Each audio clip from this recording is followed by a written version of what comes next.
Screen ಬಿಟ್ಟು ಆಚೆ ಬಂದಾಗ ನೋಡಿ ನಾವಂತೂ ಮನೆ ಬಿದ್ದು ನಗಡಿದ್ವಿ. ಕಾವಿಂಗ್ ಸಖತ್ ರೇಗ್ಸೋದು ಅವಳಿಗೆ. ಅಲ್ಲಿ ಮೇಕಪ್ ಕಡಿಮೆ ಮಾಡಿದಾರಲ್ವಾ ಅಮ್ಮ, ಇದೇ ಚಿಂತೆ ಅಮ್ಮ. ಆ್ಯಕ್ಟಿಂಗ್ ಮಾಡುವಾಗಲೂ ನನ್ನ ಕಲರ್ ಹೋಯ್ತು, ನನ್ನ ಬಣ್ಣ ಹೋಯ್ತು ಅಂತ.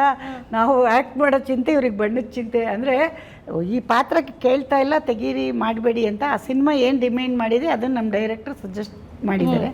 ಇವ್ರಿಗೆ ಹುಡುಗಿ ಅಲ್ವಾ, ಅಯ್ಯೋ ನಾನು ಎಲ್ಲಿ ಹೆಂಗೆ ಕಾಣಿಸ್ಬಿಡ್ತೀನೋ ಏನು ಅಂತ ಪಾಪ ಸ್ವಲ್ಪ ಮಾಡೋಕ್ಕೆ ಹೋದ್ರೆ ನಮ್ಮ ಡೈರೆಕ್ಟ್ರ್ ಹುಷಾರು, ತೆಗಿರಿ ಕಾವ್ಯ, ಬೇಡ ಇದು ಈ ಪಿಕ್ಚರಿಗೆ ಬೇಡ, ನೆಕ್ಸ್ಟ್ ಪಿಕ್ಚರಿಗೆ ಮಾಡೋಣ ಅಂತ ಅವ್ರು ಸ್ವಲ್ಪ ಸ್ಮೂತಾಗಿ ಹೇಳಿ ಹ್ಯಾಂಡ್ಲ್ ಮಾಡಿದ್ದಾರೆ. ಅದನ್ನು ಪೃಥ್ವಿಯವ್ರು ನೋಡ್ಕೊಂಡಿದ್ದಾರೆ.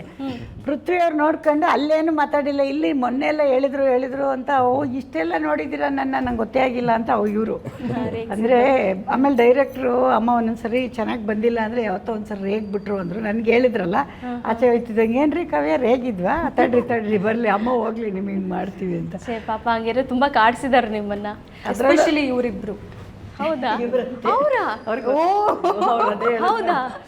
ಗೋಪಾಲ್ ಸರ್ ಅಂದರೆ ನನಗೆ ಗೋಪಾಲ್ ಸರ್ ಬಗ್ಗೆ ನನಗೆ ವಿಚಾರ ಗೊತ್ತಾಗಿದೆ ಅಂದರೆ ಅವ್ರು ನೋಡೋಕೆ ತುಂಬ ಸಾಧು ಇರ್ತಾರೆ, ಬಟ್ ತೆರೆ ಮೇಲೆ ಬಂದರೆ ತುಂಬ ಅಬ್ಬರಿಸ್ತಾರೆ ಅನ್ನೋ ಫೀಡ್ಬ್ಯಾಕ್ ಬಂತು. ಬಟ್ ನೀವು ಕಾಡಿಸಿದ್ರಿ ಅಂದರೆ ನಂಬಕ್ಕೆ ಕಷ್ಟ ಆಗ್ತಾ ಇದೆ. ಅಂದರೆ ಈ ಸಿನಿಮಾದಲ್ಲಿ ನಾನು ಬಾಬು ಅನ್ನೋ ಒಂದು ಪಾತ್ರ ಮಾಡಿದ್ದೀನಿ.